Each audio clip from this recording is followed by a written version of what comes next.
Hi കൂട്ടുകാരെ, പുതിയൊരു വീഡിയോയിലേക്ക് എല്ലാവർക്കും സ്വാഗതം. അങ്ങനെ ഇന്ദ്രൻ അനുപമയോട് അന്നുണ്ടായ സംഭവത്തെക്കുറിച്ചൊക്കെ സംസാരിച്ചതിന് ശേഷം അങ്ങോട്ടേക്ക് ഇങ്ങനെ ഭാനുമ്മ കയറി വരുന്നുണ്ട് കേട്ടോ. അപ്പോൾ ആ സമയമാണ് ഇന്ദ്രൻ പറയുന്നത്, ഇപ്പോൾ സച്ചി സാറിൻ്റെ കയ്യിൽ നിന്നാണ് 17 ലക്ഷം രൂപ വാങ്ങിയിട്ട് കൊടുത്തിരിക്കുന്നത് എന്ന് പറയുന്നത് കേട്ടോ.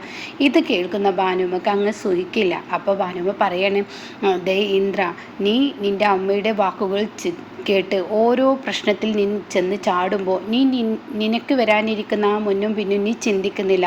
നീ അമ്മയെ സ്നേഹിച്ചോ? അമ്മയെ സ്നേഹിക്കണ്ടെന്ന് ഈ ഭാനും ഒരിക്കലും പറയില്ല. പക്ഷേ അമ്മയെ സ്നേഹിച്ച് ഭാര്യയ്ക്ക് കൊടുക്കേണ്ട ആ ഒരു ഇത് നീ കൊടുക്കുന്നില്ല. അവൾക്ക് ആരുണ്ട് എന്ന് നീ ചിന്തിക്കുന്നില്ല. അതാണ് നിൻ്റെ അടുത്ത് പറ്റുന്ന പ്രശ്നം. അമ്മയ്ക്കും ഭാര്യയ്ക്കും ഒരേ ലെവലിൽ നിൽക്കാനുള്ള ആ കഴിവ് നിന്നിൽ വേണം. അമ്മയ്ക്ക് വേണ്ടി ഭാര്യയെ ഉപേക്ഷിക്കേണ്ട ആവശ്യമൊന്നുമില്ല, ഭാര്യയ്ക്ക് വേണ്ടി അമ്മയെ ഉപേക്ഷിക്കേണ്ട ആവശ്യമില്ല. അത് മനസ്സിലാക്കാൻ നിനക്ക് കഴിയുമെങ്കിൽ നിൻ്റെ ജീവിതം ഒരിക്കലും കൈവിട്ടു പോവില്ല. ഇനിയിപ്പോൾ നിൻ്റെ അമ്മ ഈ 17 ലക്ഷം, അതായത് സച്ചി സാറിൽ നിന്ന് വാങ്ങിയ ഈ പണത്തിന് നീ എന്തുത്തരമാണ് അവർക്ക് കൊടുക്കേണ്ടി വരിക എന്ന് പറയാൻ പറ്റത്തില്ല എന്നും പറയുമ്പോൾ അവിടെ ആകെ ഒരു ഷോക്കോട് കൂടി ഇന്ദ്രൻ നിൽക്കണം കേട്ടോ.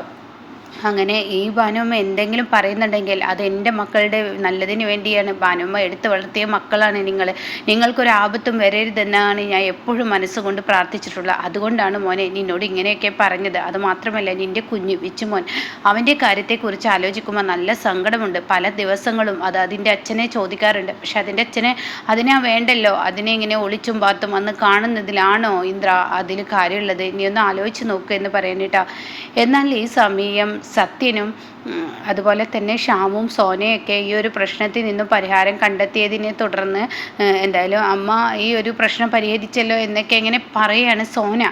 ആ സമയം സത്യനാണെങ്കിലോ വലിയ തൃപ്തിയൊന്നും ഉണ്ടാവില്ല. സത്യം പറയാണ്, ഈ പ്രശ്നം പരിഹാരം ഏത് വഴിയിലൂടെ കണ്ടെത്തിയതെന്ന് നമുക്ക് വരും ദിവസങ്ങളിൽ അറിയാം. അല്ലാതെയും കണ്ട് ഓരോന്ന് പറഞ്ഞ് ആശ്വസിക്കാൻ നിൽക്കേണ്ട എന്നും പറഞ്ഞ് സത്യൻ അവിടെ നിന്നും പോകുമ്പോൾ സുശീലൊക്കെ ഏകദേശം മനസ്സിലായി, സത്യൻ മനസ്സിൽ കണ്ടിരിക്കുന്നു. അതുകൊണ്ട് തന്നെ സത്യൻ പറഞ്ഞത് നേരാണെന്ന് അവർക്ക് മുന്നിൽ അങ്ങ് സമ്മതിച്ചു കൊടുക്കുന്നിട്ട്. അപ്പോഴേക്കും പ്രതിഭ അവിടെയുണ്ട്. പ്രതിഭയെ കണ്ട ഉടനെ തന്നെ ഒരു തുറച്ചു നോട്ടം, എന്ത് കാണാനാണ് ഇവിടെ നിൽക്കുന്നത് എന്നാ നോട്ടത്തിൽ തന്നെ എല്ലാം ഉള്ളത് കൊണ്ട് തന്നെ പ്രതിഭ പെട്ടെന്ന് അവിടെ നിന്ന് പോകുന്നു കേട്ടോ. പിന്നീടാണെങ്കിലോ സത്യനും പോയതിനു ശേഷം ശ്യാമിനോട് സോനയോട് പറയുന്നത്, സത്യം പറഞ്ഞത് ശരി തന്നെയാണ്. ഈ പറയുന്ന സച്ചി വെറുതെ ഒന്നല്ല പണം എടുത്ത് തന്നിരിക്കുന്നത്, ഇന്ദ്രൻ്റെ കാര്യത്തിൽ ഒപ്പം നിൽക്കാനാണ്. ഇന്ദ്രനും ഇന്ദുവും കൂടി യോജിപ്പിക്കാനാണ് സച്ചി ഈ 17-15 ലക്ഷം രൂപ തന്നത് എന്ന് പറയണ്ട. അതങ്ങ് കേൾക്കുന്നതിനോടുകൂടി ഇവരാകെ ഷോക്കാവാണ്. അമ്മ എന്തായി പറയുന്നത്? ഇന്ദ്രേട്ടൻ ഒരു കുഞ്ഞുള്ളതല്ലേ, അനുചേച്ചി ഉള്ളതല്ലേ, അവൾക്ക് എൻ്റെ മകനെ വേണ്ടെന്നുള്ള ആ ഒരു തീരുമാനത്തിലല്ലേ ഇനി പോകുന്നത്. അതുകൊണ്ട് തന്നെ ഇനി സച്ചിയുടെ മകൾ മതി എൻ്റെ മകന്, അത് തന്നെയാണ് തീരുമാനം. എന്നാൽ ഈ തീരുമാനത്തിനൊപ്പം നിങ്ങൾ കുട പിടിച്ച് തന്നില്ലെങ്കിൽ നിങ്ങളുടെ ജീവിതമാണ് തകരാൻ പോകുന്നത്.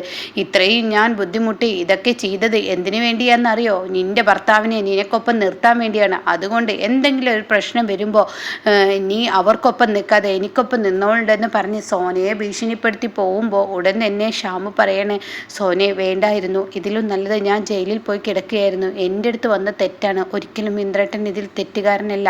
ഇന്ദ്രേട്ടനെ എല്ലാത്തിലും ബലിയേടാക്കുമ്പോൾ ആ മനുഷ്യൻ്റെ ജീവനും ജീവിതവുമാണ് ഇല്ലാതായി പോകുന്നത്. ആ മനുഷ്യൻ അത് പലതും അറിയാതെ പോകുന്നു. ആ മനുഷ്യൻ അറിയുമ്പോഴേക്കും ആ മനുഷ്യൻ്റെ എല്ലാം കൈവിട്ടു പോയിട്ടുണ്ടാവും.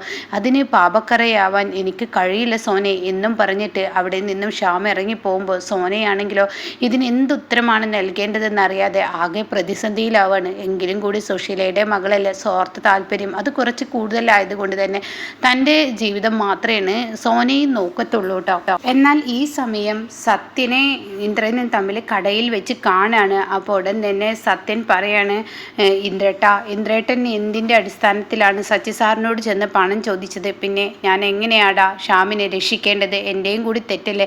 ഇന്ദ്രേട്ടൻ ആരെങ്കിലും എന്തെങ്കിലും പറയുന്നത് കേട്ട് എല്ലാ തെറ്റുകളും ഇന്ദ്രേട്ടൻ അങ്ങ് തലയിൽ കെട്ടി ചുമക്കരുത്. കാരണം പ്രതിഭയുടെ സ്വർണം അത് അമ്മക്ക് വാങ്ങായിരുന്നു. അതിനാരും ചോദിക്കാനും പറയാനും വരില്ല. ഞാൻ ഉള്ളിടത്തോളം കാലം അതിന് യാതൊരു പ്രശ്നങ്ങളും ഉണ്ടാവില്ല. എന്നാൽ സച്ചി സാറിൻ്റെ ഈ വീട്ടിൽ നിന്നും പണം ഇന്ദ്രേട്ടൻ തന്നിട്ടുണ്ടെങ്കിൽ അതിൽ അമ്മയുടെ എന്തോ ഒരു കളികളുണ്ട്. അത് ഇന്ദ്രേട്ടൻ ഇന്നല്ലെങ്കിൽ നാളെ നാളെ മനസ്സിലാവും നീ എന്താടാ പറഞ്ഞു വരുന്നത്. അമ്മ എന്നെ ചതിക്കുമെന്നോ? ആ ഇന്ദ്രേട്ടൻ അറിയാനിരിക്കുന്നേ ഉള്ളൂ. ഒരു പക്ഷേ അമ്മ സച്ചി സാറിൻ്റെ വീട്ടിൽ പോയി കല്യാണാലോചന നടത്തി എന്നൊക്കെ പറഞ്ഞത് ഇന്ദ്രേട്ടൻ ഓർക്കുന്നുണ്ടാവും. ഞാൻ ഇതിനു മുന്നേ ഇന്ദ്രേട്ടനോട് അത് പറഞ്ഞിട്ടുണ്ടാവും. അങ്ങനെ എന്തെങ്കിലും വെച്ചിട്ടാണോ ഇനിയിപ്പോൾ അമ്മ ഇങ്ങനെയൊക്കെ ചെയ്ത്? അങ്ങനെയൊന്നുമില്ല, വെറുതെ നീ നമ്മുടെ അമ്മയെ കുറ്റം പറയാതെ എന്നും പറഞ്ഞ് കഴുത്തിനങ്ങ് പിടിക്കുമ്പോൾ ഉടൻ തന്നെ സത്യൻ പറയാൻ ഞാൻ ഉള്ളത് പറഞ്ഞു. എന്തായാലും ഇന്ദ്രേട്ടൻ മുന്നും പിന്നും ആലോചിക്കാതെ ഓരോ കാര്യങ്ങളിലോട്ട് പോകുമ്പോൾ ഇന്ദ്രേട്ടനെ അറിയാതെ അമ്മ കുരുക്കുന്നുണ്ടോ എന്ന് ഇന്ദ്രേട്ടൻ നോക്കണം. എടാ, നമ്മുടെ അമ്മയെക്കുറിച്ച് ഇല്ലാത്തത് പറയേണ്ടത് ഇല്ലാത്തതല്ല, ഉള്ളതാണ്. ഈ പണത്തിൻ്റെ പിറകിൽ എന്തെങ്കിലും ഒരു പ്രശ്നം ഇനി വരാനിരിക്കുന്നുണ്ടോ എന്നുള്ളത് ഇന്ദ്രേട്ടൻ അറിയണം. പണ്ട് 15 ലക്ഷം രൂപ വാങ്ങിയിട്ട് എനിക്ക് തന്നത് ഓർക്കുന്നോ? എൻ്റെ കല്യാണത്തിൻ്റെ സമയത്ത് സ്ത്രീധനപ്പണം എന്ന് പറഞ്ഞിട്ട് ഇതാരെങ്കിലും അറിഞ്ഞിരുന്നോ? അതൊക്കെ മറന്നുപോയോ ഇന്ദ്രേട്ടൻ എന്നൊക്കെ ചോദിക്കുമ്പോൾ ഇന്ദ്രൻ ആകെ ആശയക്കുഴപ്പത്തിലാവണം കേട്ടോ. ഈശ്വര, താൻ ഇനി എന്താ ചെയ്യുക? തനിക്കിനി ഇതിൽ നിന്ന് രക്ഷപ്പെടാൻ ഒരു വഴി എന്താണുള്ളത്? തൻ്റെ അമ്മ തന്നെ ഇത് ചെയ്യുമെന്ന് ഇന്ദ്രന് നന്നായി അറിയാം. കാരണം തന്നെ ചതിക്കാൻ മടിക്കില്ല. കാരണം 2, 3, 4 പ്രാവശ്യം ഇന്ദ്രനെ ഇത് അനുഭവത്തിലൂടെ പഠിച്ചെങ്കിലും കൂടി സ്വന്തം അമ്മ, പെറ്റമ്മ, ആ പെറ്റമ്മയെ എതിർക്കാൻ പാടില്ലെന്ന് പഠിച്ചതുകൊണ്ട് തന്നെ തനിക്കതിന് കഴിയുന്നില്ല. അതാണ് തൻ്റെ പ്രശ്നം. അവിടെ അമ്മക്ക് മുന്നിൽ തനിക്ക് തലകുനിച്ച് നിൽക്കേണ്ടി വരികയാണ്.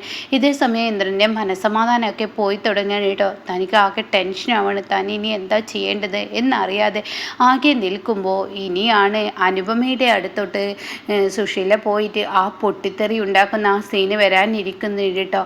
എന്നാൽ ഈ സമയം ഇപ്പുറത്താണെങ്കിലോ രവി വന്നിട്ട് ഹർഷയോട് പറയാണ്, അല്ല ഇപ്പം നിൻ്റെ ആൾ വരുന്നില്ലല്ലോ, നിൻ്റെ സുശീല ആൻറ്റി. അവർക്കിപ്പോൾ പുതിയ ബന്ധങ്ങളൊക്കെ കിട്ടിയെന്ന് പറഞ്ഞു കേട്ടോ. നിനക്കൊപ്പം വരാത്തത് അവർക്കിപ്പോൾ പണം എവിടെ നിന്നും തടവുന്നോ അങ്ങോട്ടാണ് അവർ വരാത്തത്, അവർ പോകുന്നത്. ഇപ്പം എന്താ അവർ വരുന്നില്ലല്ലോ? അനുപമ ഇങ്ങോട്ടേക്ക് കയറി ഇറങ്ങുന്നുണ്ടെന്ന് അറിഞ്ഞപ്പോൾ, അനുപമയിൽ നിന്ന് പല സത്യങ്ങളും നീ മനസ്സിലാക്കുമെന്ന് അറിഞ്ഞപ്പോൾ, നീയും അവളും തമ്മിൽ ഒരുമിച്ചാൽ പല സത്യങ്ങളും അനുപമക്ക് നീ പറഞ്ഞു കൊടുക്കും എന്ന് തോന്നിയപ്പോൾ അവർ നിന്നിലോട്ടെത്തി. ഇപ്പോഴവർ നിൻ്റെ അരികിലോട്ട് വരുന്നില്ലല്ലോ. അതിൽ നിന്നും മനസ്സിലാക്കിക്കോ ഹർഷേ, അവർ നമ്മുടെ കൂടെ നിന്ന് അവർ ചതിക്കത്തേ ഉള്ളൂ. നിനക്കുള്ള ബന്ധങ്ങളും പോലും അവരില്ലാതാക്കും. അനുപമ വരുമ്പോൾ നിനക്ക് അതിൻ്റേതായ ഒരു മാറ്റമുണ്ടായിരുന്നു. ജീവിതത്തിലോട്ട് വരുമെന്നുള്ള പ്രതീക്ഷയില്ലാതെ കിടക്കുന്ന നിൻ്റെ അരികിലോട്ട് അനുപമ വന്നപ്പോഴാണ് നിനക്കൊരു ജീവിതം തന്നെ പുതിയതായി കിട്ടിയത് തോന്നിയത്.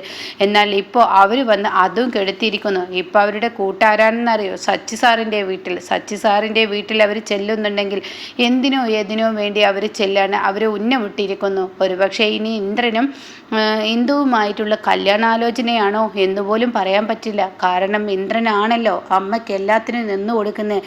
എന്നാൽ സത്യനെ അതിന് കിട്ടില്ല.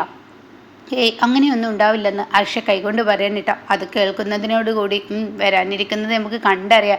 അവർ പണത്തിന് പിറകെ പോകത്തുള്ളൂ. അതിൽ മക്കളുണ്ടോ, ബന്ധങ്ങളുണ്ടോ, ഭാര്യയുണ്ടോ എന്നൊന്നും അവർ നോക്കില്ല. അവരുടെ മക്കളെ വെച്ച് തന്നെ അവർക്ക് പണം കിട്ടാൻ വേണ്ടി പല തന്ത്രങ്ങളും കുതന്ത്രങ്ങളും മെനഞ്ഞെടുക്കും. അതാണല്ലോ അവരുടെ പണി. പണ്ട് ഇന്ദുവിൻ്റെ വിവാഹം ഇങ്ങനെയൊക്കെ ആയിത്തീരാൻ അവർ തന്നെയാണ് അവരുടെ കുതന്ത്രത്തിലൂടെ ഓരോ പറഞ്ഞുണ്ടാക്കിയിട്ടാണ് ഇന്ദുവിൻ്റെ ജീവിതം ഇന്ന് തകർത്തത്. പക്ഷേ ഈ സച്ചി സാറിന് ഇതിനൊന്നും ബുദ്ധിയില്ലാതായി പോകുന്നതാണ് എനിക്ക് ഇത് തോന്നുന്നത്. അവർക്ക് എല്ലാ ഇതും ഉണ്ടായിട്ടും ഈ സുശീലയെ പോലെയുള്ള ഒരു സ്ത്രീയുടെ അടുത്ത് ഇങ്ങനെ നിൽക്കുന്നത് എന്തിനാണെന്നാണ് എനിക്ക് മനസ്സിലാവാത്ത എന്നൊക്കെ സച്ചി പറയുമ്പോൾ ഹർഷയുടെ ഉള്ളിലും ഒരു ചെറിയ ടെൻഷൻ ആവുകയാണ് കേട്ടോ.